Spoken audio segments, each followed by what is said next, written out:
Diane, I'm listening to a podcast, Black Lodge Trivia Night.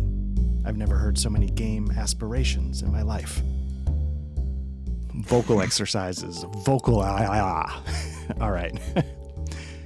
So welcome back. This is a Black Lodge Trivia Night. And as you can see, we are down a Patrick. As I always say, second, I hope everything's going well for him. But first and most importantly, I question his loyalty. Mm-hmm. And yeah, I would never miss. No, not at all.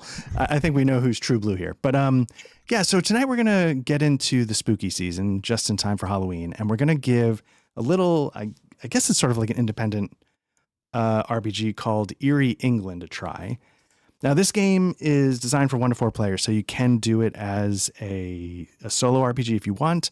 But what I thought that was kind of cool about this was that, I mean, it's sort of token mechanics, but the mechanics are there to sort of do it in a group. And I thought it kind of could be a cool thing because we talked about some other potential solo / co-op RPGs. And it seemed like given the time of the year, this might be a nice way to give it a shot and see how it worked. Yeah, I'm really excited for this. I'm glad you found it. I'll say that the whole premise is pretty sweet. And I don't want to step on your toes here, but it seems to emphasize setting and location. And if, you know, on my other podcast, History on the Table, I've talked a lot about, of course, now the author's name is escaping me. So really, how much have I talked about Michael McDowell? Oh. But, like Michael McDowell, the places in his horror are almost like characters in themselves. Right. And so I love slow burn horror that emphasizes place. And the whole premise of English Eerie is the creepy English landscape and the stories and kind of miss behind them. And obviously some of these scenarios are rooted in stories we all know. Out of the Baskervilles. Yeah. You name it, whatever, they're here. But it's a really cool premise. I like it. Yeah, and I gotta say, like reading through the book, it mentioned this is such a glaring hole. Like it mentions like, hey, this story is inspired by, the writers like I'm just gonna quote here: M.R. James, Arthur Machen, Algernon Blackwood, and I sat there and I'm like, this setting, this kind of vibe is exactly my jam, and I don't think I've read any of these authors. I don't know. Did any of those sound familiar to you? Or? Yeah. So definitely. So actually, I started reading M.R. James this week just to get a vibe because that's one that they talk about a lot. Mm-hmm. It's pretty good. It's dated, but so far I'm enjoying it. And then Algernon Blackwood is, I think I've read some stuff just because of how influential they were on Lovecraft, but there was like a kick where I went on like old school ghost stories, and so I may have read Blackwood, I may not have, but I was going to actually ask you if you had read any M.R. James. It's pretty good. There's actually an Audible collection where Stephen Fry reads like about 10 or 12 horror stories, and one of the ones included is an M.R. James piece, and or you can read, there's like all the ghost stories of M.R. James or whatever that you can find a million different versions of. But there is one Stephen Fry narrated thing that does happen to have one M.R. James book in it. Oh, okay. All right. And that's interesting. I'll have to check it out because like, what you were saying, like invested in the setting and my only exposure to this kind of setting is Hounds of the Baskervilles. And I feel like, I mean, that's a pretty good Sherlock Holmes story if I remember, but didn't blow my socks off, I guess. And I wonder if I leaned into stories that focus more on the setting and less on the Sherlock Holmesian kind of thing, if that might sort of grab my attention a little more. Now, not to detract from our true fandom, which is Twin Peaks, and not to detract from the star of the show, which is Eerie, England, English Eerie. Have you seen Bly Manor? No. Oh, okay. Is that one of the ones on... on Netflix? The yeah. Who is that? Who does that? He's got a name. Oh yeah. I know who you mean because it's like he's on his fourth, right? Yeah, I think it's fifth. Fifth. Fourth one I didn't even finish. Oh, but the first three I loved. The Haunting of Bly Manor. Mike Flanagan that one's set in England, and it's not. You're not a big horror guy, if I remember right? Not for like jump scares or just like, oh, did that guy just get his guts ripped out and shoved down his throat? Not that kind of gore, but I don't mind suspense or atmosphere. Okay, so Haunting of Hill House, packed full of jump scares. Love it. It's probably one of the best things I've ever watched, hands down. Okay. Right up there with Twin Peaks. Like, it's that good for me. But if you Oh. don't like jump scares, it is chock full of them. Like, it's insane. Okay. Bly Manor has jump scares. Don't get me wrong, it's not creepy, but it's very much a slow burn. Okay. And it's set in England, and it's got this great setting and vibe to it. It's not quite as creepy. I highly recommend it. Like, if you walk away from playing English Eerie tonight and you're like, ooh, I want something, it's kind of got that older vibe. I really, not everyone likes Bly Manor, but it's almost right there for Haunting the Hill House with me. Interesting. All right. I'll have to give it a shot because I'm not a huge horror across the board. It's not like you can just dump anything and I'll like it, but I feel like there are things where like select things I can get really into. It's a slow burn. Okay. It is very much a slow burn. But I like slow burn stuff. I remember, since we're off topic already, there was a British detective show that I recommended to you a long time ago. And my comment to you was like, it's one of the best I've ever seen, but it is slow. And boy, is it slow. And did I take that recommendation? I'm trying to remember what that was. That show was The Wire. No. Gosh, I can't. And it's escaping me. It's set in Wales. Yes. I know what you mean, and I did watch it and I did enjoy it. Was it set in Wales? Was it Wales or was it? I'm never going to remember. But all this rings very familiar, and I think I did take you up on it, and I did enjoy it. And drive me nuts that I can't think of it. Right. So while Hinterland. Yeah. Yes. Very much enjoyed that. Anyways, more like that had really creepy like settings in place. It's very much a British crime show, mystery show, whatever. But it had like very creepy stories from sometimes, and sometimes those very much involved setting and place and slow burns.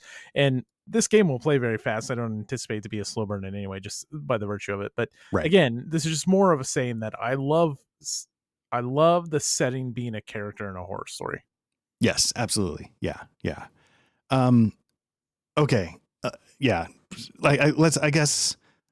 Let's get on track just a little bit. Sorry, I didn't mean to detour for 9 minutes on my favorite spooky shit, but because we're not quite done detouring. I feel like you and Patrick have brought the basic bitch, and I have neglected, but that is no longer the case. Oh boy! Tonight, what do you got there? I got to figure out how to light it. How does this work? There we go. Look at that. Now wait a second. That's not a Sent from Hell, is it? No. When you guys said they were on a hiatus, I sort of it's the opening to Dead Poet Society. As I set my mic fuzz thing on fire. Singe all your nose hairs. Yeah. So I didn't go for that because you guys said they were on a break. And then I thought it was kind of funny, this brand called Bro Candle. And so, but I didn't know if this was super boomer or super anti-boomer. I didn't want to order it off of Facebook.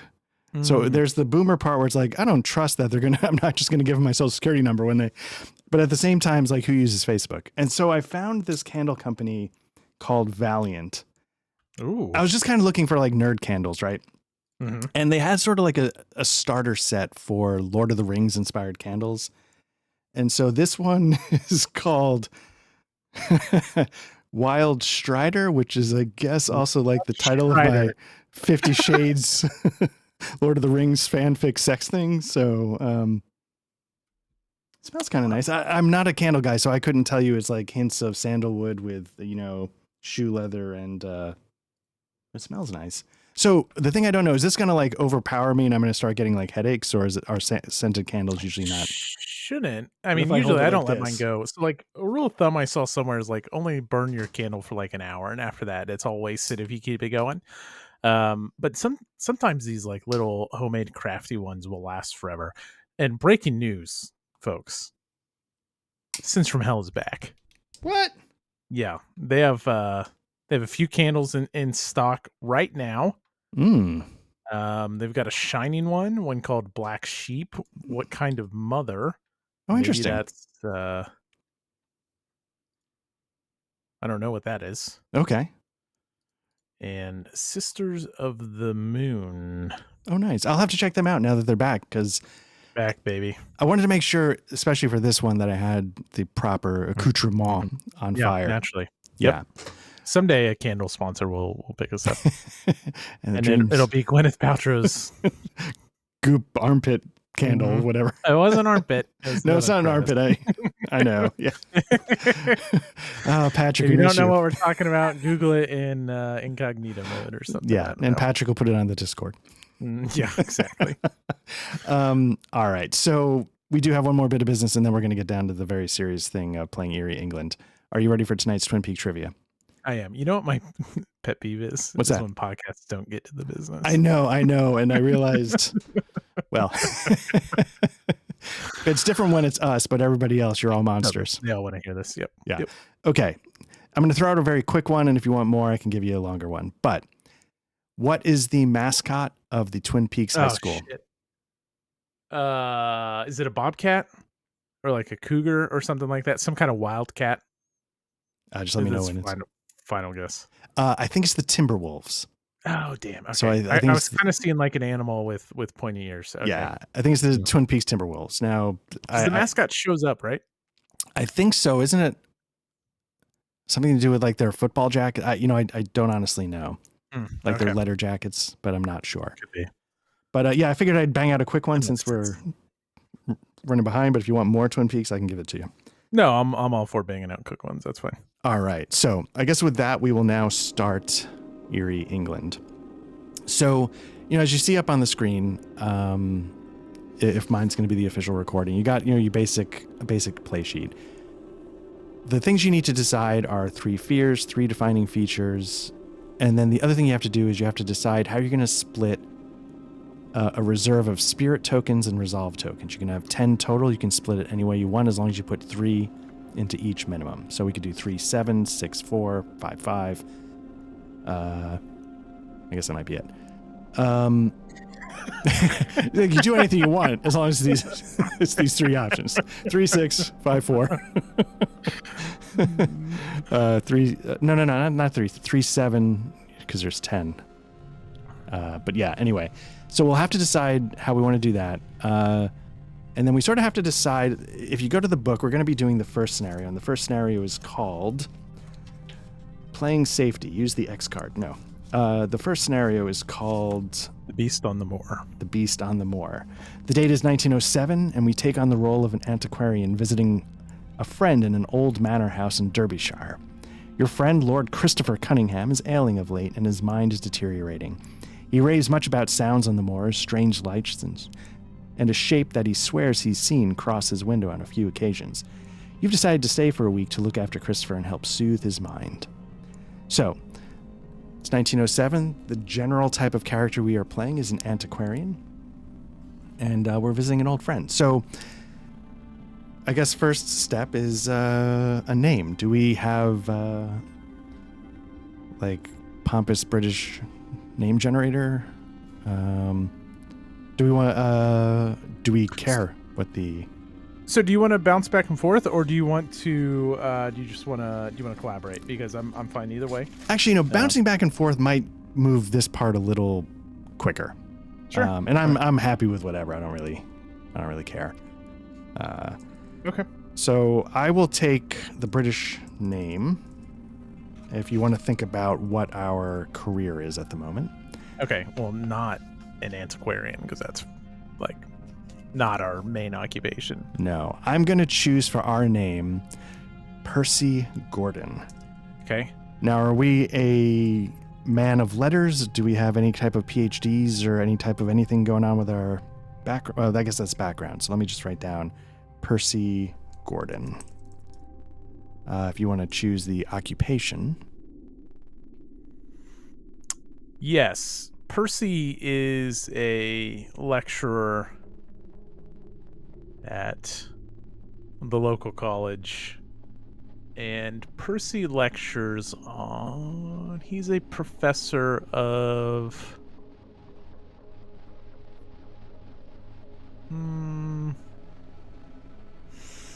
I'm trying to decide, is he someone rooted in like realism or maybe like a soft science where Percy's a little more open-minded? I mean, like if he's a professor of mathematics, maybe he's skeptical of things. Oh, right. He'd be Or extremely rigid. Right. Is he Mulder or is he Scully? Yeah, that's exactly what I'm toying with right now. So let's go the other way. Let's go. He is a professor of Semiotics.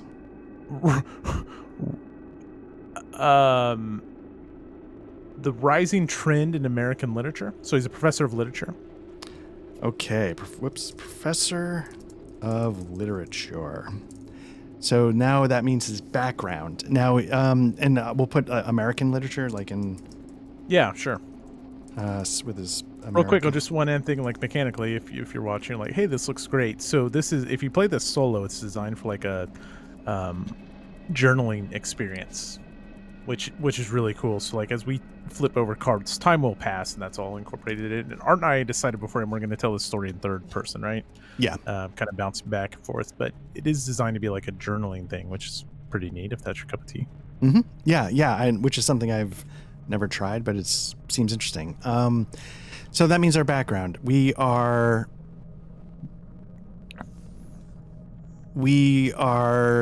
from the United States. So we're here in England.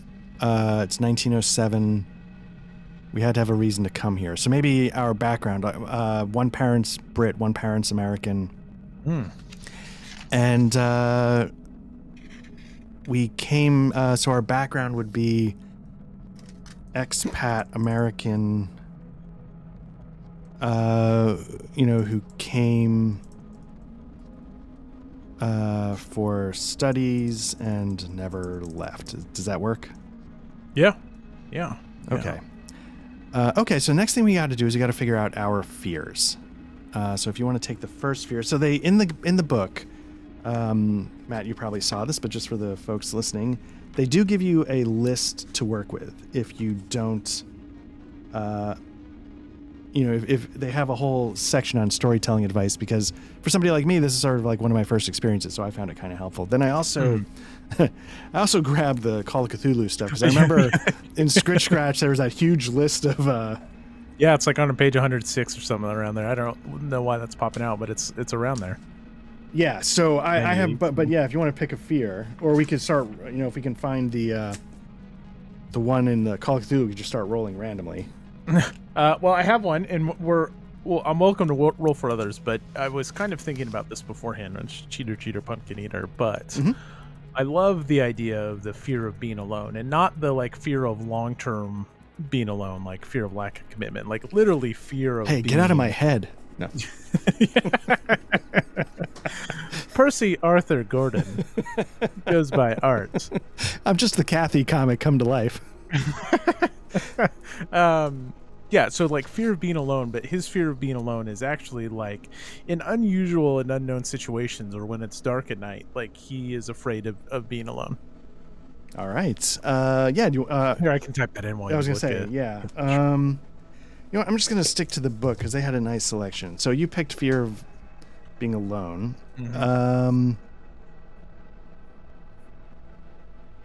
What else?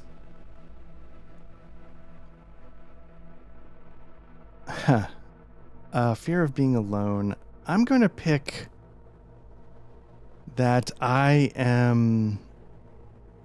See, I'm looking at some of these things. I'm like, I'm not sure how this would come into play. Real quick, just as a quick aside, mechanically speaking, I can't type in on your pop-out sheet, so just no rush. Whatever. Sorry. Okay. So that should be changed. But yeah, so let me think for a second of what else I would choose. I like the idea of darkness. Maybe it ties into the solitude. Anything that's isolating. So I'm gonna choose owner. So we have fear of being alone. Being alone. Fear of darkness. What else could be a good fear? What else would you? Back to me, right? Yeah. I'm not sold on the like fear of snakes or anything like that, unless you like want a very strong fear of and I don't want to crack open my my can of worms, so I'm going to avoid any personal fears. I'm going to go with fear of abduction. Oh, nice. Like something that hung over for him as from a kid, where he was deathly terrified of being kidnapped. Which nice. All right. Fear of abduction was something I was terrified of. But all right. I'm lame. My biggest crippling fear is heights. I'm a big bitch about it, but I mean, I take it to the max, but it's not very exciting. Fear of being abducted. Okay. So defining features.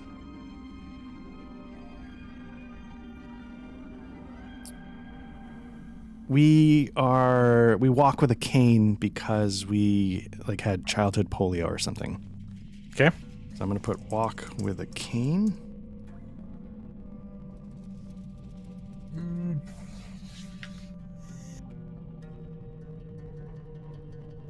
It's probably too early on 1907 to like carry a flashlight, right? Yeah, I was trying to Google like electricity stuff because when I was looking for some of the things to set this up, and I think a true flashlight, is probably a little too early to be widespread. Okay, then let's say he always carries a book of matches. All right, I'll write that in. Always. Maybe he's a smoker. I mean, it's 1907. He didn't smoke, but yeah, with that. All right. Always carries a book of matches. And then finally, for his last defining feature,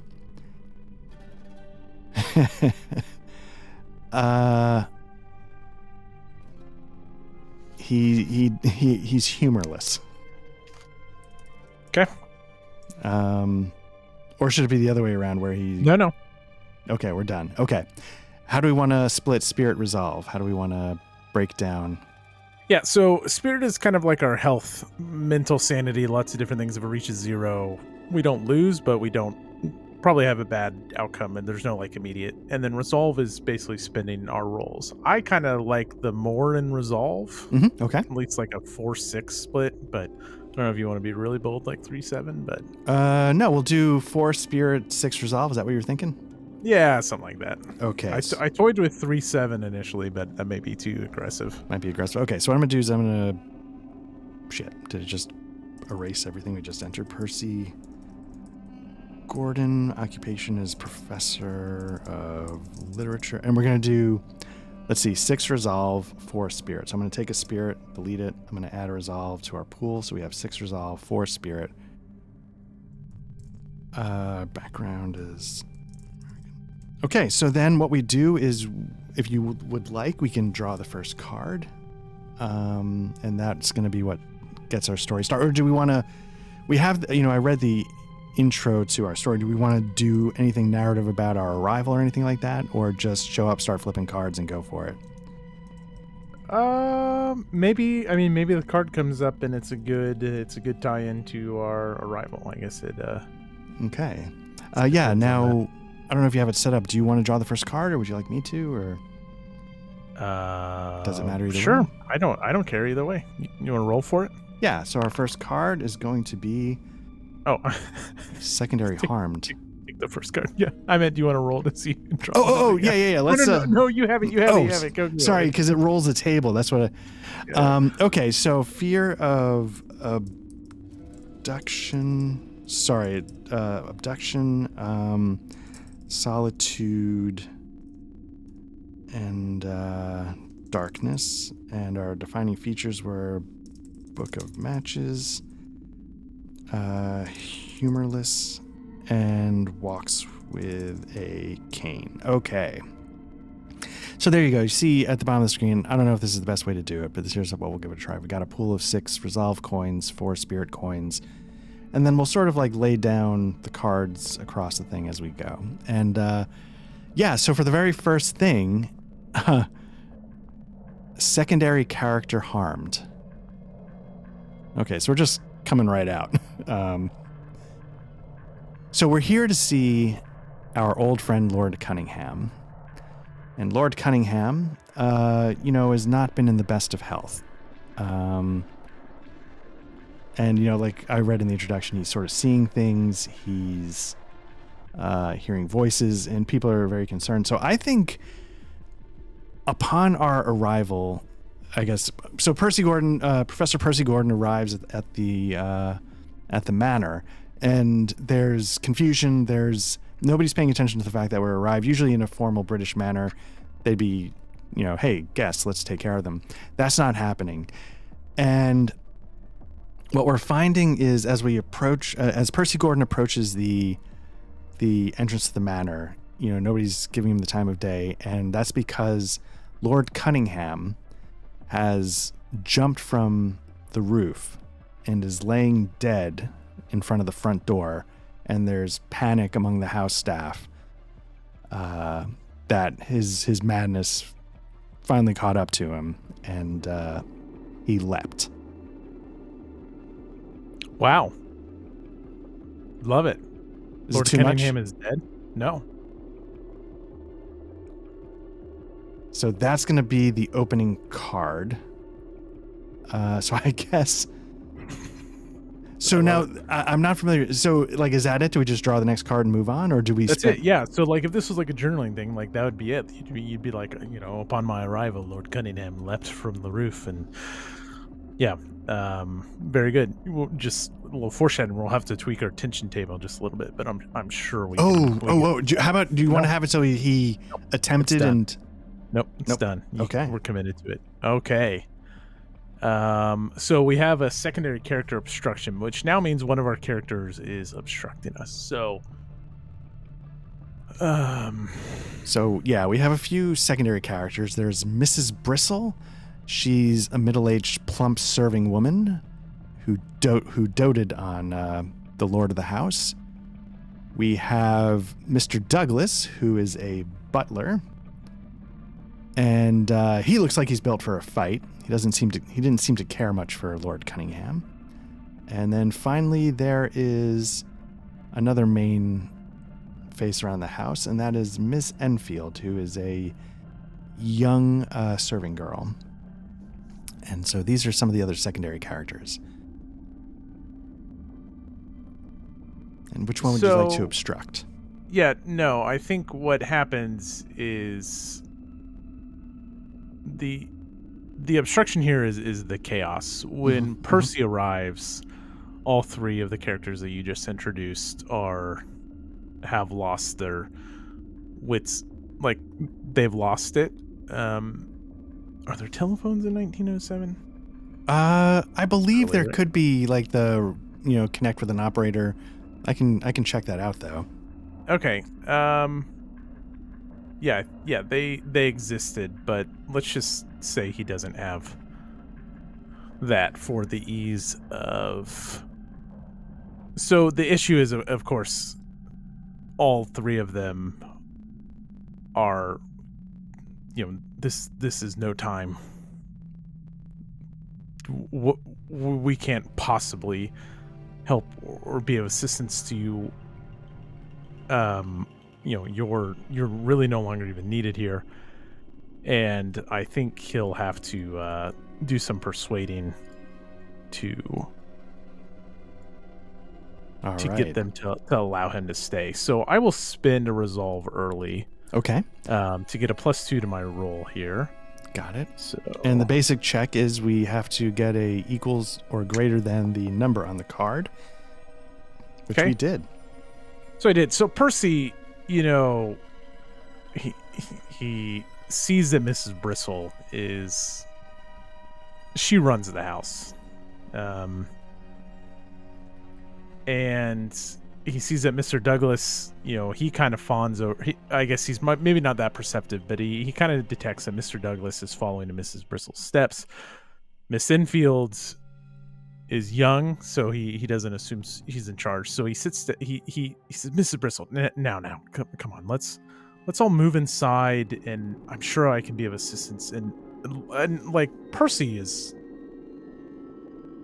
shocked as well, and maybe the others have had a couple hours to process this, but please tell me what has happened. And so he gets everyone kind of calmed down, and he turns to Miss Enfield and, please put on a kettle of tea and tell me what happened. All right. And do we want to get into that, or we just say the rest of the day is spent getting us caught up? I don't know. And we move on to the next card, or what would you like to do? Yes, I'm sure they tell him, like, he calms them down, and he smooths them over and smooths out their fears, and he's able to suss the story out, which is basically that the Lord has been seeing weird things, and earlier that morning, maybe at dawn or just before dawn, he leapt from the roof. Okay. Which is surprising to Percy, because in his correspondence, he certainly didn't expect Lord Cunningham to be so irrational or to do anything to harm himself. Right. Although Mrs. Bristol, when the others step out of the room, she does mention that over the past few weeks, he'd gotten to a point that they were worried that he was becoming a danger to himself and all of them. Right. And do you think, we're friends with Lord Cunningham. In our correspondences, did he hint at what was going on, or could we just tell from, like, these letters are getting erratic, I better go check in on them? No. Well, no, I think he did tell us what was going on. Okay. I think maybe his, like, quality of writing, started to slip, and Percy could tell something was going on, so he'd become very gravely concerned. And so when the harvest break came, he took the time and made arrangements to travel to Lord Cunningham to spend the break there, see after him, and get to the bottom of what was going on. Okay. Now, as we were describing, Percy Gordon, is, half British, half American. Is Percy Gordon friends with Lord Cunningham somehow through the school, or would you think they'd be friends because, like, our British mother actually is maybe a little bit higher up and is a family friend? Like, could mother be like, I'm also getting some strange notes from, or do you want it to be something just between us? Like we... Oh, I don't know. I guess we'll figure that out. Yep. All right. Okay, cool. Yeah, do you want to move on to the next card, or is there anything else you want to get into? All right, so just for the people watching, the way time is technically marked, I don't think it's going to be too important here, but maybe if you were journaling, it'd be more significant. Every 2 cards equals a day. So, our first day, Percy's first day at the manor is arriving, dealing with the confusion of the passing, and then, trying to deal with the obstruction and the confusion going on, but breaking through it. So now we bring up the start of the second day. Okay, so we've gotten the exact same card, a secondary obstruct. So what we're able to do is we can either take it, or we can set it aside, roll another one, and then the secondary obstructs has to be the follow-up card. So I think what I'm going to do is I'm going to set this aside. And, I don't want to dictate that to you, though. Do you have a preference of... No, that's okay. Okay, so just see if we could break it up a little bit. So watch us get another secondary obstructs. I think you have to take this card. Okay. Secondary obstructs at the hardest level. So day 2, Percy's going around the house. He's very concerned. It's very unlike Lord Cunningham to have done what he did. And so based on the things in the letters he described, sure, he's a professor of literature. He's very used to symbolism, similes, but the things that Lord Cunningham were describing felt more literal in a way that seemed impossible. So Percy Gordon starts to walk around, and, he dealt a little bit with Mrs. Bristol the day before. So he goes to the butler, Mr. Douglas, and tries to say, look, I know everything's going on and everything's very busy, but I need to talk to somebody about Lord Cunningham. I don't know if you know what he was telling people, and with that, Mr. Douglas says, I'm very busy, and so let's do the obstruction roll now. It's an obstruction roll of 7.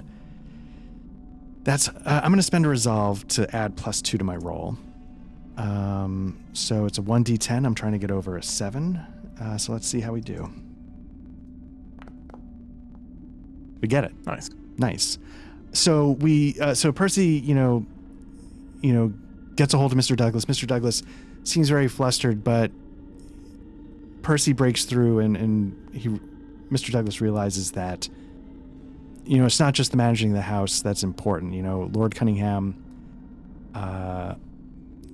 he wasn't a big fan of him, it turns out. Mr. Douglas gets into that. Maybe Lord Cunningham was a little bit of a difficult man to tend to, but, you don't speak ill of the dead. And so he starts to fill us in on some of the details, that, Lord Cunningham did seem to be getting erratic. He would say these odd things. And sometimes he didn't sound like he was making a ton of sense. And so with that, I think Mr. Douglas says, I'm sorry, Mr. Gordon, I really need to get back to the house. And he starts, issuing orders. He goes out to the gardeners and, starts talking about, the different things that need to be taken care of. And Percy loses Mr. Douglas for the time being. Okay. All right. So that makes the next card, the secondary character. There you go. Yeah. So after the morning, it's Percy comes out of his chambers, and he had maybe spent the afternoon going through the Lord Chamberlain's kind of stuff in his office, like all his papers, and he's going through those, and he steps out, and kind of at the top of the landing of the, I picture this manor house where the stairs come up and then they split off into a T, and there's this great landing, with a great big clock. There's probably a painting of Lord Cunningham.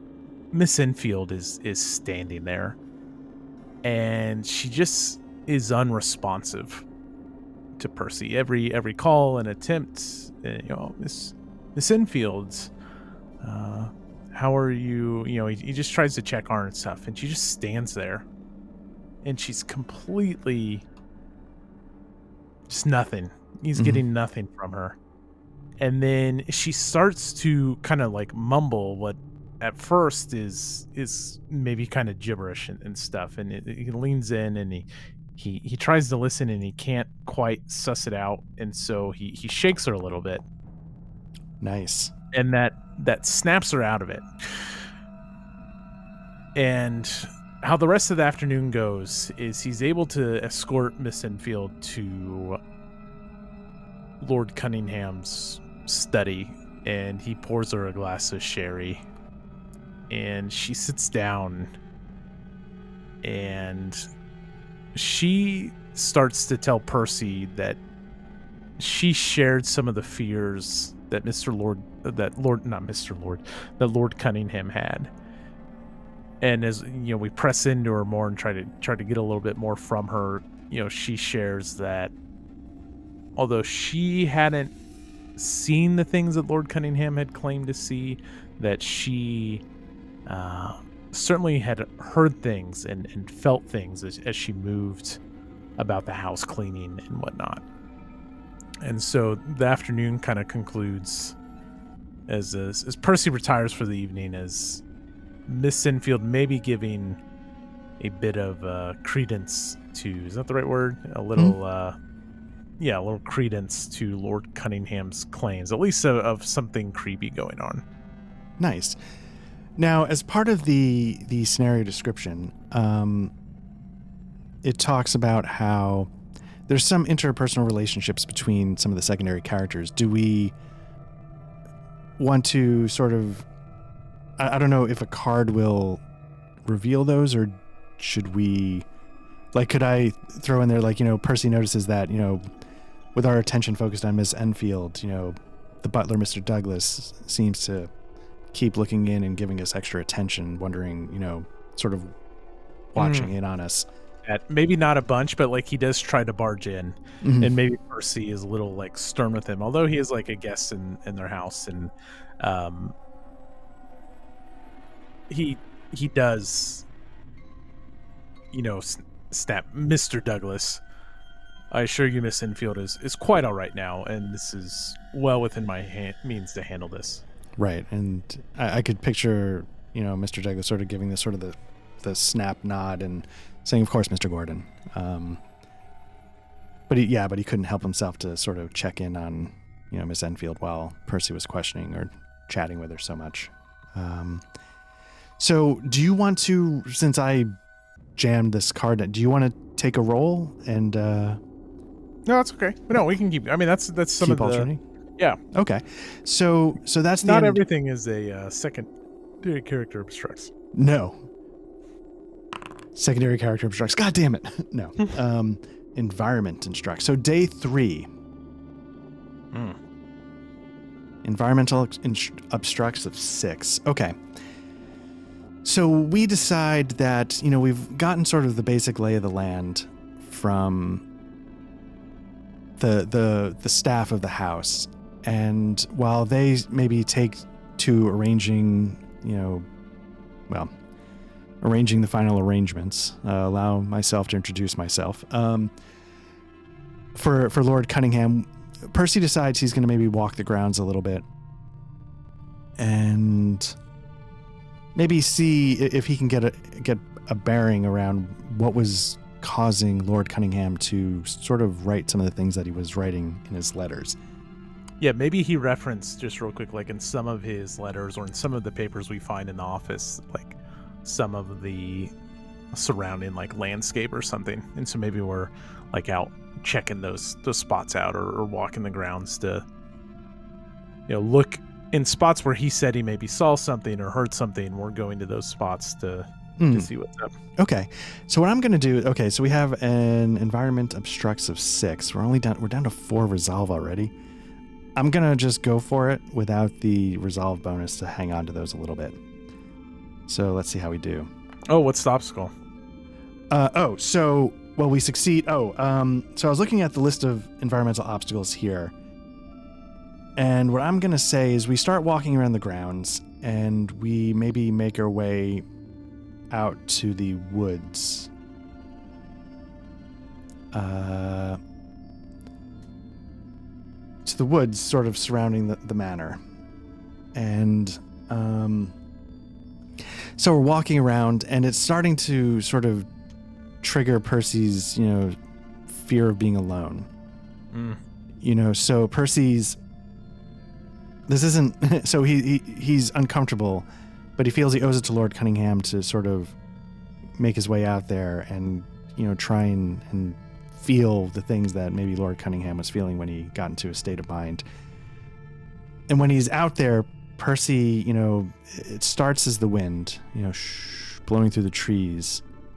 And then all of a sudden he feels like he hears the wind go, "Shh, Percy." And he's like, I thought I just heard my name. And for a moment he starts to really maybe cold sweat a little bit. But after a few minutes, he takes a deep breath and said that's preposterous. And so he sort of regains control of his faculties and keeps his cool. And that's us passing the environmental obstruction. Ivan et Niage. Oh, sorry, what was that? Ivan et Niage. Ivan et Niage. What's that? It's an old Simpsons poll.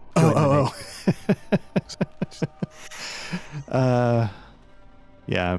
Am I too old for Simpsons polls? Is that? That's an old one. You should know. Anyways.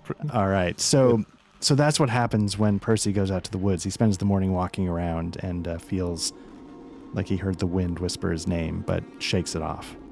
Nice.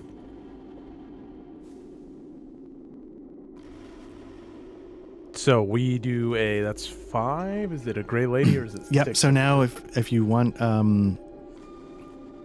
we can pull a gray lady. I don't know if you set up the roll of the gray, and then just drag that out. All right. So Percy spends the better part of the day out in walking the grounds. And as he retires for the evening, the chill of hearing his name whispered on the wind kind of returns to him, and he feels it kind of like move down his spine. And so he pulls back the curtains, and somewhere in the dark on the moors across the landscape, he sees 2 fiery eyes just dart across the landscape quickly, but long enough where he's certain that he saw it. And does that reframe hearing his name in the wind? Does that he managed to shake off? I don't know about that, but okay. He knows what he saw, and it definitely looks like fiery eyes leading across the landscape. And with how quickly it moved, it wouldn't have been like someone holding a lantern or anything like that. This was something different. All right. Very nice. And that is the end of our 3rd day here. And as Ben Franklin once said, fish and guests stink after 3 days, and that's the end of the adventure. So thank you very much. This was great. No. Let's pull up the next card for day 4. Get a clue. All right. So after the events of the previous day, Percy, thinking he heard his voice, his name, and then swearing he could have seen fiery eyes streaking across the moorish landscape, he realizes he has to go back out there. And he's not thrilled about the idea because, again, he's spending time alone, and it's not good for him, and it makes him skittish is one way to say it, but he feels that, is it really just my fear of isolation playing with my head? And so he starts to walk around the areas a little bit, and he makes his way to the stables. And, because again, he thought he saw fiery eyes, so it's like, horse, I don't know what it was. Let me go check around the stables. And when he gets to the stables, he finds the doors closed, and sort of, latch shut. It's not an ornate lock or anything, but the outside of the door is just gashed, like a claw raked itself along the wood and left a rut like half an inch deep. It's not just like a little scratch. It's just a gorge of a scratch, down like the length of the door, like 3 or 4 feet long. And so he's like, no, this might not actually be my, fear of isolation. I'm definitely seeing this, and something's going on here. Mm-hmm. And there you go. So that's first card. Ooh. All right. Someone's getting hurt. Let's see. So...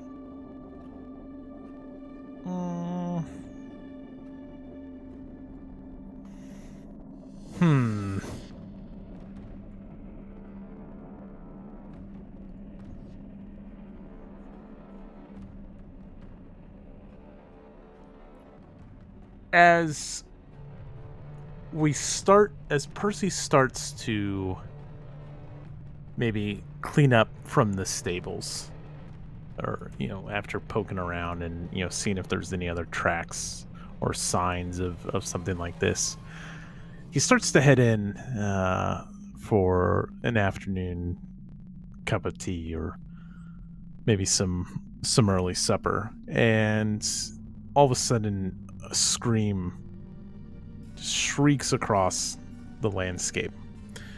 So he bursts through the front door of the manor house, and as he pinpoints it, he finds that Miss Enfield... No. Mrs. Bristle has been caught in an animal trap. Ooh. Like her foot. And Mr. Douglas comes running up behind, and obviously we're able to, peel it back and free her. But as we stand up, he stands up and he turns back towards the house, and he just sees Miss Enfield standing there. And at all this time, Miss Bristle is just like cursing this thing, because Mrs. Bristle has told Percy time and time again that this is all nonsense, that we're wasting our time going through these matters, that Lord Cunningham was sick and none of this stuff was real. And so she's just furious that she stepped in something like this, because to her, this is all complete nonsense.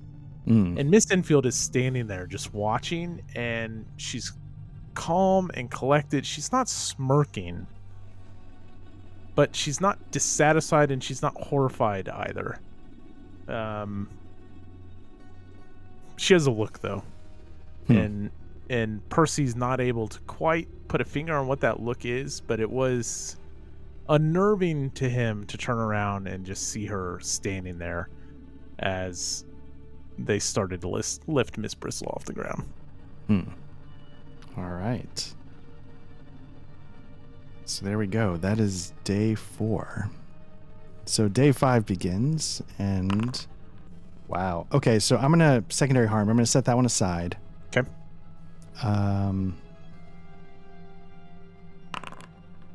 Environment obstructs 7. Okay, so let's see for a second. We just had Mrs. Bristle get caught in an animal trap. Do you know, and where was that, like near the house, like, or was it somewhere where she... It was in the hedge maze. Okay. Which only complicated getting to her.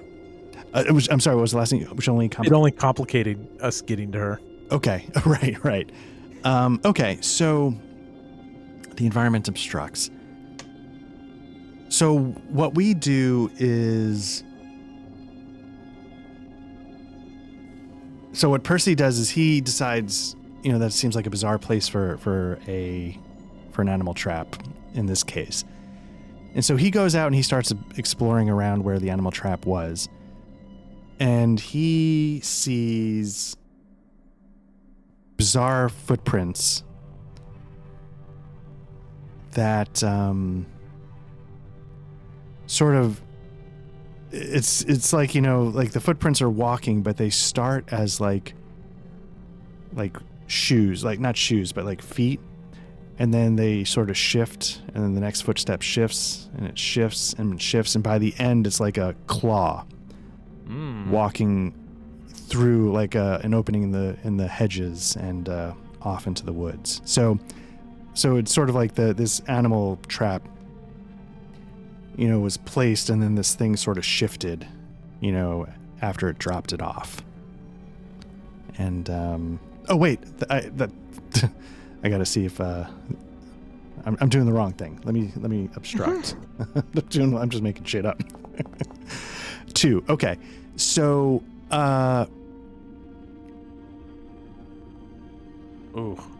so I sort of discover those things, but in doing so, I get lost in the hedge maze. And it's in my head, this is happening, autumn, it gets dark, dark early. And so and we're alone in the hedge maze. Yeah. So Percy's alone in the hedge maze, and the sun is rapidly fading. And Percy didn't know how to get out when he could see, but now that he can't see, and like this fog is starting to roll in, he he's completely panicked that, it's not even rational, but he's like, Percy's like, I could die of hypothermia. I could get eaten by whatever's out here. Like, but whatever it is, I'm going to die and it's going to be horrible. So no one will find me. No one will ever find me. Right. So his fears aren't even rational anymore, but he's experiencing all of them and he's completely lost control and it's like, when you're drowning, you flail and you make it worse. So it's sort of that kind of thing. So his thinking is getting less and less clear, which is making it harder and harder for him to probably find the exit that's not that hard to find. Mm-hmm. So, yeah. So I say we take the spirit hit instead of spinning up to 8, because we'd have to spin like crazy to get up, or past 7. But we can't even spin past 7. We have to take the spirit hit. Oh, right. Because we failed. Also, we're flat. Like someone comes and gets us, right? Like, then I'll let you say who, but that's obviously humiliating. Yeah. To Percy. Let's say it's Mr. Douglas, who was concerned about our interest in Miss Enfield. And so he's already put off by us because he has sort of this interest in Miss Enfield that Percy kind of caught wind of. And this gives him like sort of an air of superiority over Percy. Mrs. Bristle just stepped in a wolf trap and she's fine by now and we're out here. Right.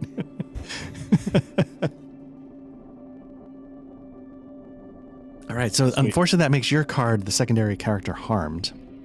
So I will take that. The only downside to this is if we go in this order, you will have, I guess you'll have the last Great Lady. I was going to say, then you won't have a Great Lady, but you'll have the last Great Lady, which is great. So I will take this one. Okay. Another harm to...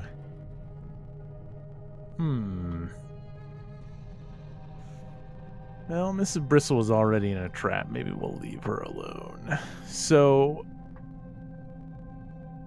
It got dark early, and... Who do I want to hurt?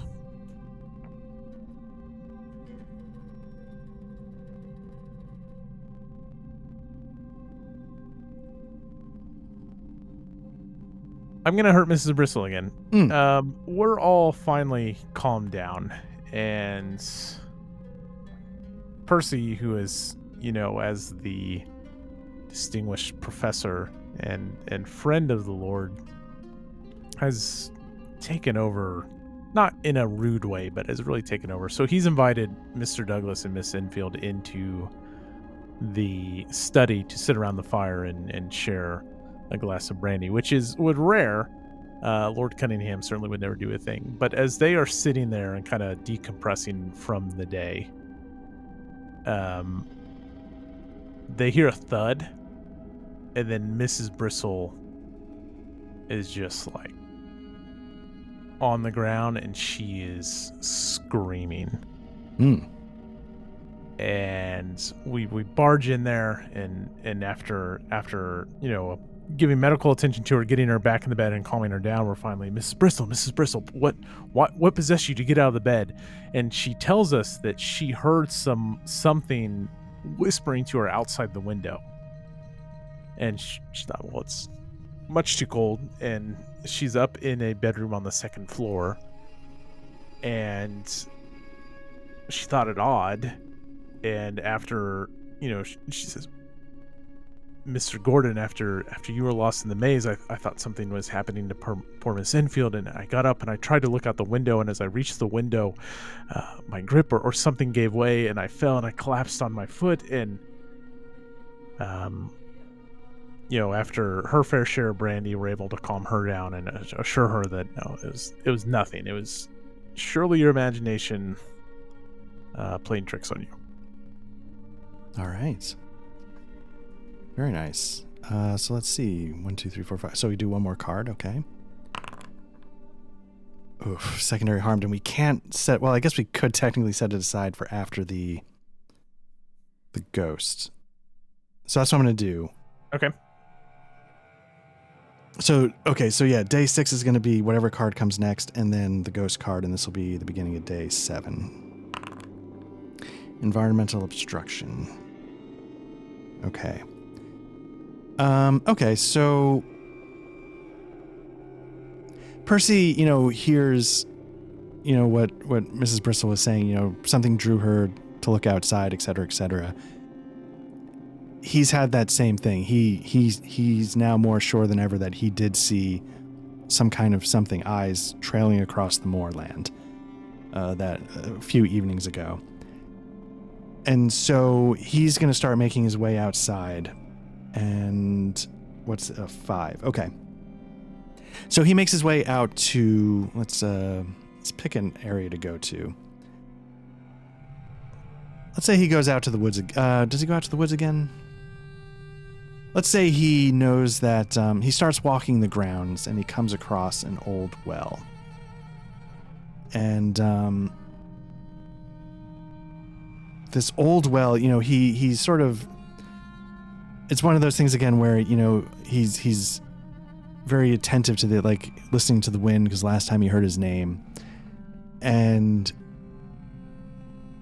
it's not that he hears that, but there's just like a whoa, like some kind of breath coming from this well. He feels like he's hearing an extended exhale coming from this well. It's not just the wind anymore. And so he goes over to inspect it, and let's see, it is a 5. Is that what it was? It was a 5. So let's see how I do.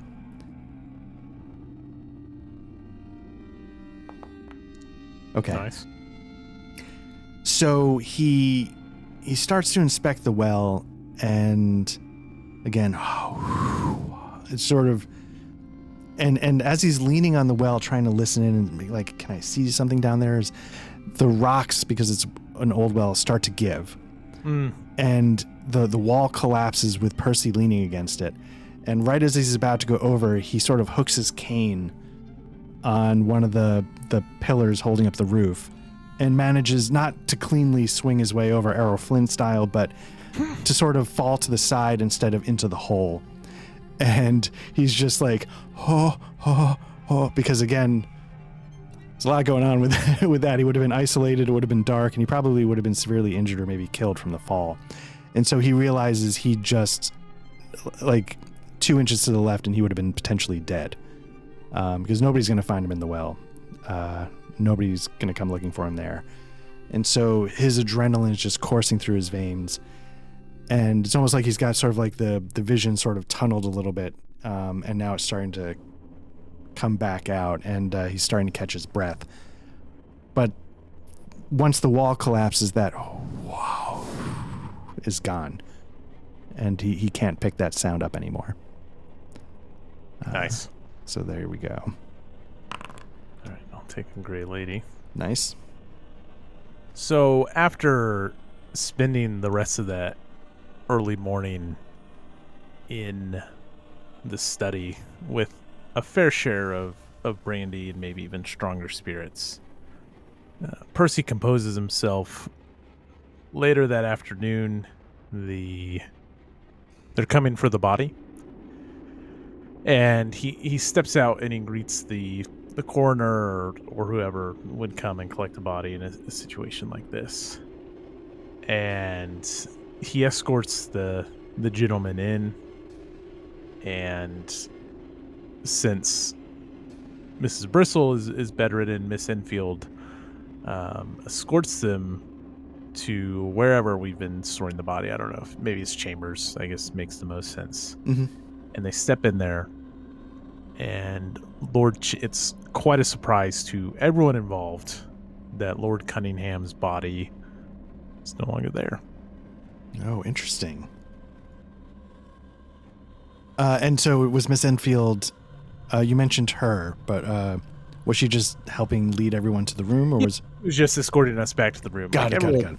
The 4 of us knew that the body was back there, but she opened the door, and as we stepped in, and I imagine like a 4-poster bed, we pull back, and there is no body.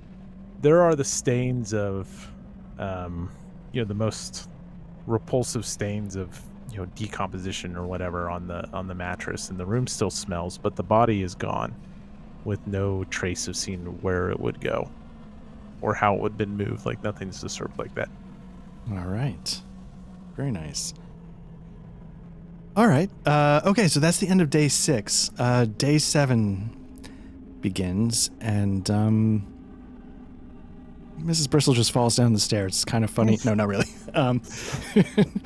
For some reason, just Mrs. Bristle were just got a target on her back. So day 7. The body's now missing. And Mr. Douglas... Mr. Douglas, Percy's gotten the sense that, he has extra attention that he directs towards Miss Enfield, but he's never really heard Mr. Douglas speak kindly of Lord Cunningham. So clearly, there's some tension. And so Mr. Douglas, though, he's a professional and he has pride.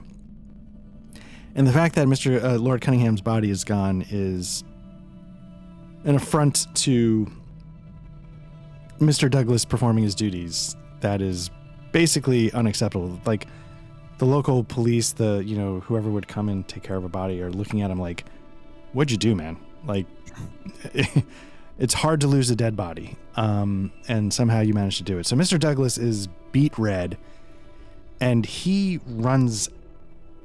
sort of searching the house everywhere, trying to figure out where this body could have been, because obviously he's thinking in a rational sense, like, it can't be far.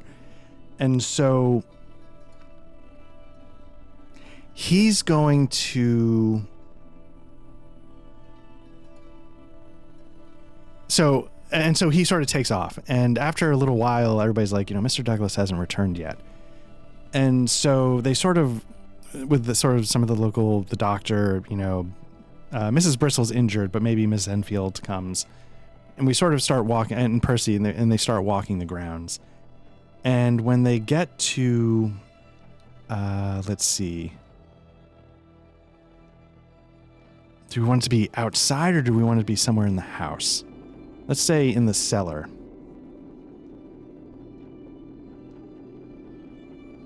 We're walking around the house. We can't figure out, and so we get down to the cellar.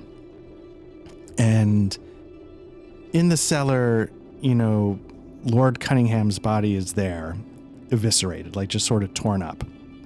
Something like started to rip it apart. And next to it is is Mr. Douglas. And he has a slash down the length of his back, much like that was on the stable door.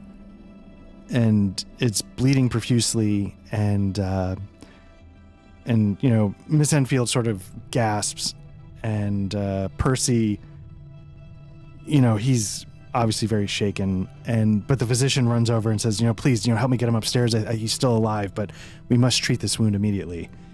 And so, Percy struggles with this, with his cane because he's got his limp, but enough people gather together to get Mr. Douglas upstairs into a bed to treat this massive gash along his back. Yeah. Sweet. Well, not sweet for Mr. Douglas, but interesting for us. All right. Nice. A Clue. So far, things have been relatively explainable. The whispers, we're tired, but the scratch marks, those could have been there. The body and stuff, okay, things are getting weird. And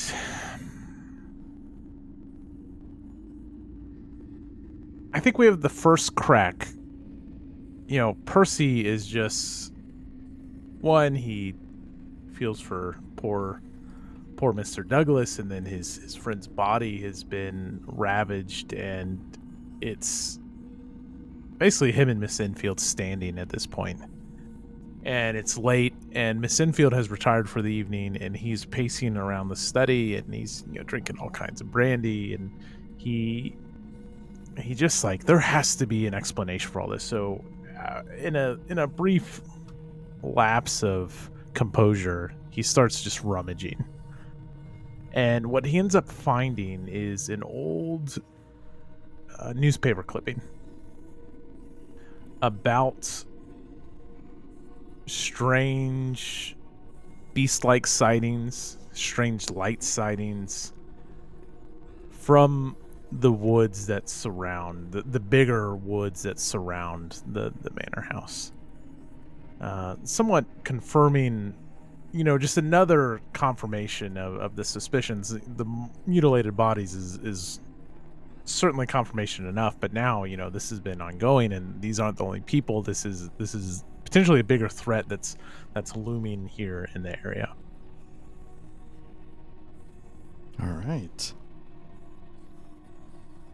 All right, very nice. Okay, so we go to the next card. I think one thing I think we might have forgotten to do, let me just double check. We might have had to spend spirit to get past Grey Ladies. Okay. I just want to double check that because I'm like, we're doing pretty well, but I think revealing a Grey Lady, you must either spend a resolve point or lose one spirit to get through it. So we've had 1, 2, what would you like to do? We can lose a couple of resolve. Let's definitely spend 1 spirit. We got lots of those to spare. Okay. Why those 2 are together, but I'll delete that one. Okay. And how many resolve to get past her? Just 1 to get past that one of the Grey Ladies. We have 6 cards left. Yeah. Plus a Grey Lady. Mm-hmm. Let's spin a resolve. Okay. Cool. Okay. Yeah. Will that be in footage? Yeah. All right. So let's see. Day 1, 2, 3, 4, 5, 6, 7. Day 7. So the beginning of day 8. Secondary obstruction. 5. So what I'm going to do is I'm going to roll the obstruction now just to know how it's going to, and then I'm going to figure out what happens. 3. So that's going to cost us a spirit, right? Well, or we can spend 2 resolve. Yeah, if we spend after, it's each resolve token only gets us. Right, 1. Yes. I think I'm going to spend the resolve. Okay. Because I'm a little nervous being down to 1 spirit. Sure. Okay. Although we've gotten... No, They're gone. Yeah, the secondaries are gone, but we might still have an environmental obstructs. No, I mean our resolves are gone. No takes back. Oh, yeah, they're gone. Okay. Okay, so secondary character obstructs. Okay, so... Last thing, okay, so, Percy, sort of slept on the knowledge of the... it was the newspaper article, right? Mm-hmm. Okay. And so he decides, he approaches Mrs. Bristle and, shows her the newspaper clippings and, said, like, this is something that I think, did we find it like on Lord Cunningham's desk? It was something he was sort of looking into, or? Yeah. Under, somehow we missed it, but in Percy's like frantic rummaging is when he unturned it somehow. Okay. So, yeah, so Percy approaches Mrs. Bristle and, said, you'd obviously spent more time recently with Lord Cunningham than I was able to. I found this newspaper clipping. He seems to have taken an interest in this kind of thing. Did you notice anything, as he was, did you notice anything as he was, sort of starting to slip near the end? Like, did these interests start to become more pronounced? Did they become more? And as we're asking these questions, Miss Enfield comes into the room and, sort of hears what we're asking and then sort of comes over and sort of taps on Mrs. Bristle's shoulder gently and sort of whispers in her ear. And then you hear Miss Enfield, and Percy hears Miss Enfield say, like, so if you could really come upstairs, the doctor could use help with Mr. Douglas's wound to clean it. And Mrs. Bristle, because we passed the roll, Mrs. Bristle turns to Miss Enfield and says, Miss Enfield, you're perfectly capable of helping the doctor do that. So why don't you, and Miss Enfield's like, no, but the doctor really, and she's like, Mrs. Bristle's like, Miss Enfield, I will not be told what to do by you. You're just a servant girl. So why don't you go help the doctor? And so Miss Enfield sort of looks at you and is trying to think of, has like this sort of look on her face like, what do I do now? But Mrs. Bristol goes, so you're going to go? And so Miss Enfield realizes she sort of boxed herself into a corner and turns and heads back upstairs. And then Mrs. Bristol's like, I'm sorry, what was the question? And Percy's like, I was just these newspaper clippings. Did they... And she looks at it and she's like, it just seems like some random nonsense of a story. I didn't notice anything when I was cleaning around Lord Cunningham's desk, but maybe this was something he was interested in. I don't know. But it's not something I in particular took notice of. And then she's like, so, if you'll excuse me, Professor Gordon, it takes me a little longer these days to tend to my duties with my injured leg. And she sort of takes off and heads towards the kitchen. Nice. All right. Alrighty. Nice. Another raging clue. Okay. So the doctor leaves the house and tensions are high in the house. Half of us have been gravely wounded. Miss Enfield is acting odd. And Percy is quietly contemplating the events of the last several days in front of the fire alone when, for the first time, he gets up, steps away from the fire, and he moves over to the window. And curiously, he opens up the window to hear if he can hear that whisper again. And he looks out upon the landscape and he doesn't see anything. But just as he goes to latch the window, he hears the most visceral and bizarre howl he's ever heard. And it just sends chills coursing through his entire body. Very nice. All right. Well, and does anything come from that, or is that sort of how the day ends? It. Okay. Yep. All right. So let's see what's up next. Another clue. So Percy wakes up the next morning. When I say wakes up, Percy really didn't sleep. Mm-hmm. That the chilling howl that he heard right before he, retired for the night kept him up. And it was a combination of a fear of what could make that noise, a combination of, am I going to hear it again? So he didn't sleep. And, having been here for now 2, 3, 4, 5, 6, like 8 nights, maybe his sleep hasn't been regular already, given some of the things that's been happening. So he's starting to get more and more tired. And he goes back downstairs to Lord Cunningham's office. And because of the newspaper clipping, he's like, well, maybe I missed something. And so Percy starts to search through his desk again. And he's sort of like opening drawers. And he's like, oh, no. He looks, on his like blotter, nothing there. And then he sort of like pulls open a desk drawer on the side of, Lord Cunningham would, in my head, has like a desk, like a desk. Mm-hmm. And so Percy opens it. And sort of as he's pulling the drawer, he feels like a little extra knob of wood, and he realizes it's something that could be manipulated. And so he pulls it, and it sort of releases a catch and drops into the drawer a journal. And so Percy, being a man of letters, opens the journal and realizes that he cannot read what's written. It's written in these runic letters that on some level seem like they should be familiar, but he has no idea what these are. And mixed in with these runic letters are like, what seem like sketches of a madman. And it's sort of drawing this creature with like a single, like a velociraptor claw, it's got the single hook, and it's just like, I don't know what this says. And that looks like the sketchings of a mad child. And And so he's not sure what to make of this journal, but he sort of pockets it and takes it with him. Nice. All right. So one more card, then we'll have our final Gray Lady, right? I think so, yes. Nice.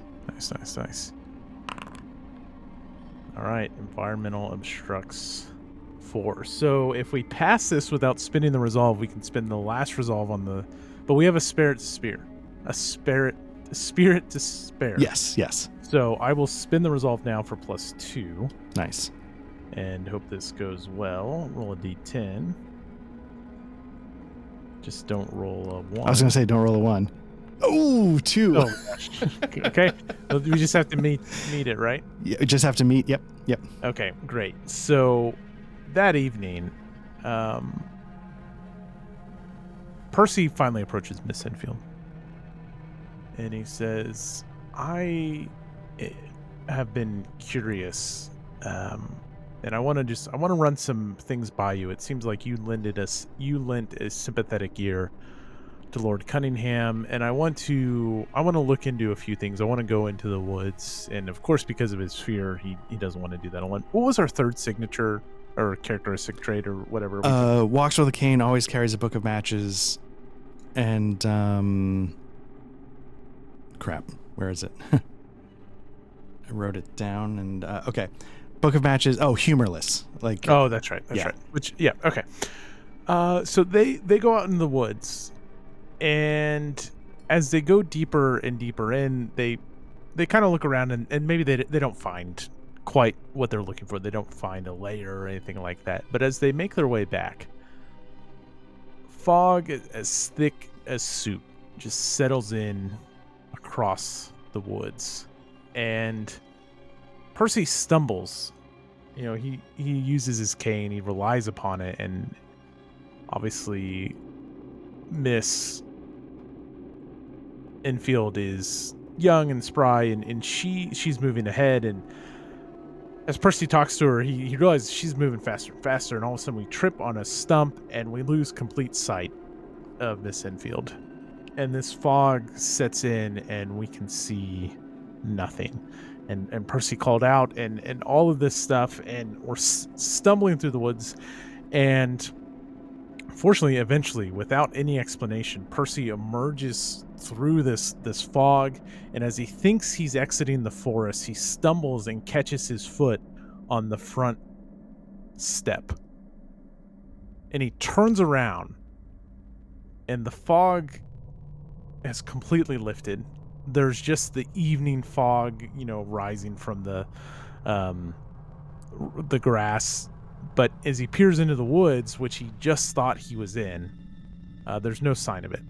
Not near as thick as what he just walked through. And Miss Enfield opens the front door and says, I thought I lost you there for a second. All right. Nice. So the final Gray Lady is one whole day, right? Right. So take it away. This is our last card. Okay.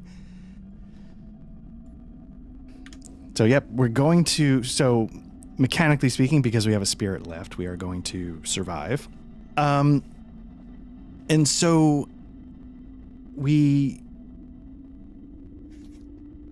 Percy is realizing that his harvest break is about to end, and he still hasn't been able to figure out exactly what happened to his dear friend Lord Cunningham. And if you want to jump in, Matt, since it's the last card, so he decides to sort of do a all hands on deck. We need to figure out what happened. Percy has to leave first thing in the morning. He's got one last day to uncover what happened to his friend. So he finally goes to Mrs. Bristle and reveals that he found this journal, and she is annoyed that Percy has taken something from Lord Cunningham, and says, you really need to be putting that back. But at that moment, maybe the doctors are finally getting Lord Cunningham's body out the door to be taken care of. Mm. You know, finally that's being resolved. Mm-hmm. And so she gets distracted with that being sort of like the only senior level staff that's up and about. So she, you know, you really need to put that back, and then she gets distracted and called away. So then Percy's not content with that. He's definitely not going to put that journal back. So then he goes over to Mr. Douglas, who is half in a stupor, and he's like, you know, trying to show him, like, do you understand what any of this meant? Did you ever see Lord Cunningham working on this? And Mr. Douglas, Is this what attacked you? yeah, you know, like, just, yeah. And I mean, like, I know this makes me sound like a madman, but is this what attacked you? And he's sort of half out of it from the opium and the pain medicine. So that, and then finally the physician comes in. He's like, you know, Mr. Douglas really needs to rest. He's in no shape to do this. So then finally we go, Percy goes to Miss Enfield. He's like, look, I don't know who else to ask. You know, did you know anything of this journal? And she sort of looks quizzically at the, you know, the leather bound cover of it. And she's like, no, I don't know what it is. And Percy opens it up and says, because I sort of see, and then, you know, he's sort of looking down at the book, but looking out of the corner of his eye. And Miss Enfield just sort of goes, her eyes go wide for just a moment. And then they go back to normal. But Percy catches that. And Miss Enfield's like, you know what? I don't know what any of this means, but I've seen these symbols before. And let me show you. They've been etched on the trees out in the woodlands. And so... Why didn't you show me last night? What's that? What? No, like Percy's like, why didn't you show me last night? Right. So, so they head out to the woodlands, and it's one of those things where, like, you know, Percy spent the morning trying to talk to the other one, not Miss Enfield. All the things going on with moving, you know, Lord Cunningham's body. So they're not getting out to the woods until like late afternoon, right? And so, you know, Percy's really uncomfortable because, again, it's starting to get dark, but at least he's not alone. And he realizes this is all or nothing. So he's like, you know, so Miss Enfield, if you could show me, you know, if you could show me where you saw those symbols. And so Miss Enfield's like, oh, I know I saw them somewhere. Hold on one second. Let me take a look. And so she starts to walk around. And again, because it's the English Moors, excuse me, that fog that's been coming in every night comes in again. And once again, Percy loses track of Miss Enfield. And he's like, Miss Enfield, you know, where are... And so he's like, over here. I think I see it in one of the tree trunks here. And he can't pinpoint where her voice is coming from. So finally, he goes deeper into the woods trying to find this voice. And, you know, again, it's like, oh, no, over here. And it leads him further this way. No, over there. And it leads him in this direction. So he's getting kind of turned around. The fog is completely engulfing the entire area. And then finally, there's the breathing that he thought he heard on the wind. And he hears it again. And then he hears a that he heard near the well. And all of a sudden he hears something ran.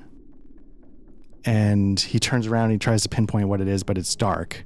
So he takes out his book of matches and he flicks the light. And it just offers the barest bit of light. Basically, it illuminates his face, but doesn't really show him anything. It's almost like the fog itself swallows it, and then the wind blows it out. And then the footsteps come from the other direction, so he turns quickly and tries to see. He tries to frantically light another match, even though he just realized it's not going to do anything. But the wind is putting it out before he can even get it struck. And then finally, the breathing becomes more regular, and it gets closer. And now it's starting to be able to pinpoint where it's coming from. And he spins around and he sees this creature. And its face is all distorted. And it's got like a jaw that's misaligned. And it seems to like be covered in an oil of some kind. And it's got these two, you don't want to call them paws or things, but they're these two extremities with a single hook on either side. And this creature sort of stands up and it rises up to like 7 or 8 feet. But it has the dress on that Miss Enfield was wearing. And it's sort of torn and sort of shredded a little bit. And it leaps at Percy. Now, Percy can't move very quickly. So he's panicked and desperately trying to escape, and there's no way he's going to be able to outrun this. And so then he sort of remembers, oh, let me run over to this section of the area, and he runs, and because the fog is so thick, he remembers there's a well with a collapsed wall. And he runs around it and stands on the other side and waits for the creature to come at him. Now, the creature doesn't know about the wall and runs and falls into the well and plummets and then screeches and screeches and screeches. And after maybe a few minutes of screeching and screeching, it suddenly becomes Miss Enfield's voice. And she's desperately crying for help. And Percy looks at her for a moment.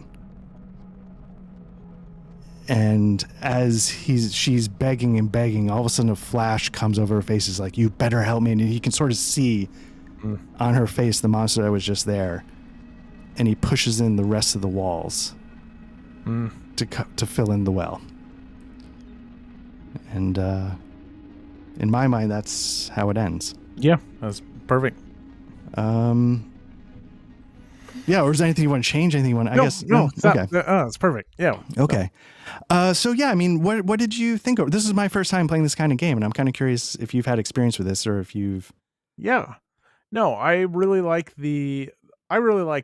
Mm-hmm. I can see, I'd really want to try it journaling where just with like how some of the like just how it's presented, and also like I think it would be like they tell you in the book to like do a day and then come back and sit on it and then like to kind of write about these characters. What I was thinking would be really cool is if you could talk someone into like, hey, here's this scenario that I haven't read, and when I tell you, I want you to come up with the environmental obstacle my character is going to face, like, and then it's still a mystery you're resolving, and like if they're on board, then like they're doing the Gray Lady, they're ramping up the tension, they're telling you what's happening, and then it's your character actually processing it. Right. It's a really interesting concept, but it's also, if you were playing this multiplayer, which we did, I would tweak the rules a little bit, and it doesn't leave a lot for the GM character to do. But if it was like a journaling deal and you weren't playing live, then that's different. But my point is, you separate how your character is processing things and what the challenges are. Meaning like when we're playing, you pull a card, you have to come up with the obstacle, you have to come up with a clue, and then you're also supposed to be like, how is your character handling this? What like what is their reaction to it? What is everyone else's reaction to it? So it'd be kind of interesting if you could somehow split those. But I really enjoyed this. Yeah. And the idea of it. Yeah, this was really good. Yeah. So I actually agree with you completely. There were times when I was like, playing it this way was a lot of fun. And there's part of me that was thinking like, it would also be interesting to try this with a classic GM player perspective that you were just describing. Super easy to do. Yeah. And for the people watching at home, we didn't say this, but basically inside each scenario, it gives you like, hey, these are what the clues are. There's a list of 5. Here's environmental obstacles. Here's what the secondary characters can do to block you. And here's the tension table. Now, all those things can make them whatever you want, but they give you specific suggestions that you can incorporate. And I think we mostly pulled from those lists. But to your point, like there's a part of me that wishes I didn't know what those lists were. Yeah. I'm fine with using the list, but it'd be really cool if you presented them to me or I presented them to you. Yeah. Now, having said that though, well, let me ask you a second question. How did it feel passing the narrative back and forth? Were there times where you're like, actually, I wish I had an idea for that, and okay, we're not doing that, or did that not enter? No, I think one-on-one that it never came up. What's interesting is, before we started playing, we had no conversation about where the story was going to go. Right. And I like that, you put down a little bit of information about Miss Enfield that I was able to pick up on, like, oh, we're taking this, like she could potentially be the thing. And it wasn't like overt. We never reached an agreement. Like we're going to reach this conclusion that Miss Enfield is the big bad guy or anything like that. The only kind of clue the only indication in the book is she encouraged the Lord's behaviors, which she's just young and into that kind of stuff. Mhm, There's no mhm. indication that she is this beast or whatever. So the fact that we reached that on our own was great. And when we got to the ending, that's the ending I was hoping you were going to do. And you did. So then I didn't like feel any need to chime in. So Right. the collaboration I liked. What about you? I really did as well. And I'm glad you mentioned, that you didn't feel the need to tweak the ending, because what I would hope is that on that final gray lady, that if I was like, and then the blimps come and you're like, oh, whoa, whoa, whoa, whoa, whoa, time out. Yeah, right. Yeah. That nope, veto. That was the only part that I was worried about, was that the ending wasn't as collaborative as the journey to get there. And that's why I was a little nervous. And I think I said, like, if you want to jump in. Well, with just two players, it worked out kind of like I had the two, like you get these clues and all these things obstruct you, but the things that drive the story forward are the gray ladies, right? Our, Right. our plot points are um Yeah, also in the book specified. right. And of course you can tweak those, but the first one was we see the beast for the first time. Then the second one is if you don't kill Lord Cunningham right off the bat, then he goes missing. Mhm. And so like those drive the story forward. And then I think it's only like fair then someone else has if my two gray ladies drive us forward, then it's only fitting that the other player then has the gray lady to wrap it up. So I think that's That's a good point. Yeah, it does sort of yeah. balance out in the end. So this is interesting. One other thing I just want to say is, like, obviously, by the time this goes up, I did a solo playthrough of the sci-fi RPG Entity.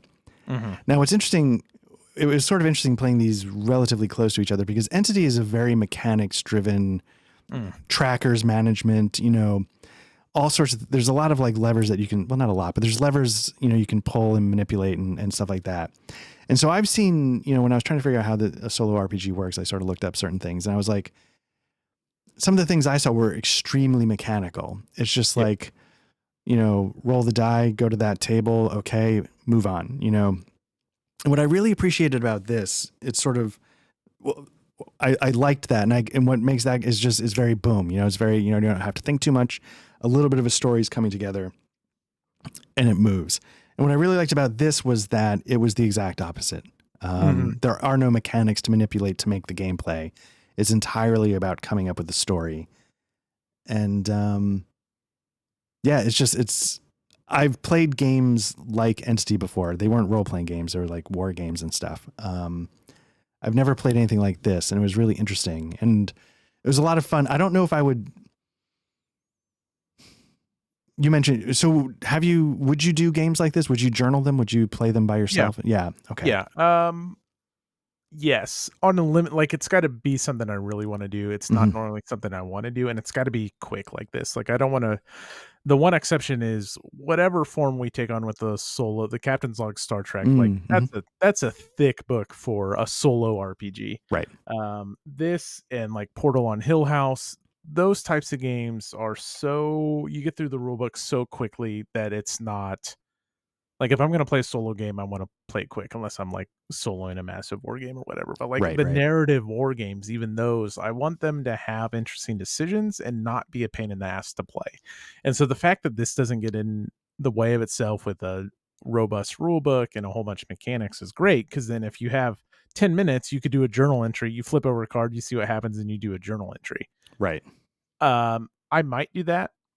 I'm also inherently lazy, and so, like, I probably won't, but it is tempting to me right now. What's more tempting to me is somehow hacking this to be collaborative GM and player, where Yes. you still have the GM person involved in doing their fair share of storytelling. I don't know what that would look like. Maybe Mm-hmm. you trade off days or something like that. Like, all Mm-hmm. right, Mm-hmm. or like, okay, you're going to take the first stack of gray ladies. I'll take the second, and then we'll go back to you, and then I'll do the final gray. Like, there's got to be a way to do that. Right. But it'd be so interesting if I didn't know the clues going into this. Yeah. And Absolutely. Yeah. that's not what the game is designed to do. The game is designed to be a solo journaling experience with Right. these great creepy settings in England. So I'm asking of it to do more than what the game is designed to do. So it's not a flaw of the game, but boy, man, that'd be sweet to, Yeah. like, we knocked out let's see, how many days? 9, 10 days? Yeah. 10 days. 10 A days. 10-day horror story in an hour and 30 minutes. Yeah. Look it up each time, right? Yeah. And Super impressive. it was very, very, like, really satisfying. And I feel like, Mhm. to your point, like, you're right. Like, it's not what it's designed to do. But in my head, when I'm, remembering the experience we just had, I'm like, I could easily have seen us trying some of the suggestions that you're describing, like of how you break it up, or one person's the GM, or, and I think it would have been just as great. And I appreciate the game having that potential flexibility. Well, I think what allows it to do that and to be different than something like Call of Cthulhu is what the game is asking you to do is to journal, which means it's asking you to react and then reflect on that situation. Mm-hmm. So what that removes is, let's look at Scratch. Right. We go into the house, the dude's house, right? If Patrick just gives us the clue of you find a spotless house with a creepy statue that seems to be some old spirit, forest spirit, whatever. You erase the dungeon crawl aspect of Call of Cthulhu, going room by room, even if there's duds. You get the clue, and then you're still able to roleplay and come up with this narrative on how that impacts your characters, how the all these secondary characters interact. And so, like, you get a lot of the good stuff without the going room by room to make sure you get every clue. Right. And I really like that, because that's one thing I don't like about Call of Cthulhu is we spent a whole session going through a house when there's only so many ways for Patrick to say, this room is really clean. Right. Right. And so that was the interesting thing. Like, at the end of Scratch, like right at the very end, I'm like, just one word answer, yes, no. Like, is Call of Cthulhu a good investigative game? Mm-hmm. And I think we all said yes. But there is a lot of things that what you were just describing, like, sometimes I think the trick with Call of Cthulhu, and this isn't, I think everybody sort of maybe thinks this in some vague way, is that it's not efficient. I find it's a little bit inefficient at being an investigative game. Mm-hmm. Mm-hmm. And so I'm not saying that, like, Trail of Cthulhu or this or anything's the right, like, I don't know what the right answer is. Right. But like you're just describing, there's only so many ways Patrick can say, this. Because, so where I was going with that is, until somebody says, hey, blink, blink, blink, here's the clue.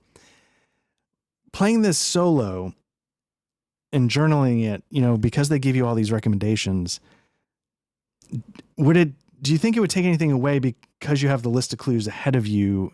Do you think there'd be sort of you'd form your own story going into it and then make the story fit the drawing of the cards?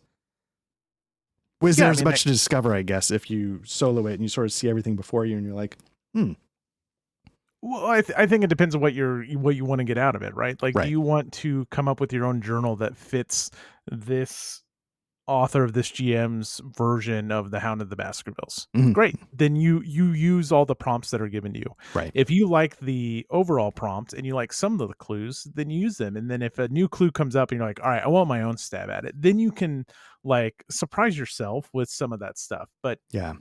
So I think it just depends on, like, how creative you want to be. And, like, not every clue, not every obstacle we faced was something from a recommendation. Like, we came up with our own stuff. So that's true. Yeah. Yeah. All right. So I guess, to sort of wrap things up for the evening, I mean, we've sort of mentioned the fish in the percolator and the damn fine cup of coffee. Mm-hmm. Where does this fall for you? Yeah, this is damn fine. Yeah. Absolutely agree. For a game to want me to play it solo as an RPG and, like, legitimately interested, like, honestly, I just don't do it. Right. Even the Call of Cthulhu, like Alone Against the Dark, Alone Against the Cold and stuff, I had those for a long time. I got rid of them because it's just like, I don't want to do this. Yeah. I like the premise of this, and I like the setting, and I like the horror that it's trying to convey. I would absolutely circle back to this, so damn fine for me. And for me, it's the same. It's absolutely a damn fine cup of coffee. And it's sort of, on a couple different levels. Like one, it sort of makes me curious what the other stories are. Mhm. And I'm like, yeah, if that means I've got to solo it, I'm happy to do that, But it also, and this was true of Cyberpunk as well, which I think we both enjoyed. I would love to try this again with all of us, and just like with Cyberpunk, he's like, oh, it would have been more interesting if there were two characters. The more, I would love to have another person like throwing wrenches into the system or trying to see how we get to some of these clues and some of the paths that like Patrick would throw in there as well, just to have, because I feel like that's part of, if you're not going to get the mystery from being unaware of what the clues or the environmental objects are, you're getting some of the mystery because I don't know what you're going to say or what Patrick would say. Right. And that could be a different way to, throw a wrench in the system. But overall, I thought this was really, really fun. Yeah, I would bounce right back to this and try some kind of alteration on it. Mm-hmm. What? Very nice. I don't know if like next week I would play this as is, Right. just because I want to be shocked, or I want to shock and mystify someone, and like, I don't know. I mean, it was surprising to me that you killed Lord Cunningham right off the bat. Like the first card was such a shock. Like I was taken back. I was like, that changes everything I imagined, like potentially even being able to talk about tonight. So then like imagine that with every card. Like, okay, guys, tonight we're gonna play this game, and here's the brief setup, and it's like, and that's all you know. It's like, don't read this scenario. Right. And unfortunately, this is, other than the hook for each one, this is the only one I went into detail on. So fortunately, all of them are still a mystery. So the potential is there. Yeah. This is a great pick, Art. You picked a good one. Oh, thank you very much. I was a little nervous about killing Lord Cunningham right off the bat, but there was a part of me just like, you know what? Let's just see what happens. Like, yeah, like who cares? It's just for fun. So, right. All right. So I guess we could wrap it up. So I just want to thank everybody for jumping in and taking a look at this with us. Obviously, definitely give it a shot. This is available on Drive-Thru RPG, and we'll have all the stuff in the show notes and on the thing above our heads or whatever. But in the meantime, you found us here on the YouTube channel. If you liked it, please like, subscribe, tell people, leave a comment, let us know what you thought of this. If you've tried other games like this and what you thought of those, we definitely read all the comments. If you prefer audio versions of these actual plays or some of our podcasts like Damn Fine Cup of Coffee, which we sort of alluded to with our rating system, and the Bookhouse Boys, just search for Black Lodge Trivia Night wherever you get your podcasts, and, we should come up. Tell people about that kind of stuff as well, if you like the audio version. But otherwise, you can follow us on X and Blue Sky at Black Lodge RPG. Is there anything else I'm forgetting? Art and I are going to be two men in this for the foreseeable future, so we should be getting into all kinds of wacky and new stuff like this, and I'm sure we'll have some other more just bullshitting segments where we talk about good RPG stuff like that. So look forward to that. It's going to be a good time. We'll obviously eagerly await the return of Patrick, but we're also very excited for him and his family. Yeah, absolutely. And in the meantime, I already blew mine out.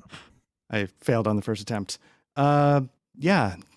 Stay tuned for the further adventures of Wild Strider, my 50 Shades of Grey Middle-earth pornography short story collection. So thank you very much, and I hope everybody's doing well, and take care. We'll be back soon. Great. Right. Good night, everyone. Good night.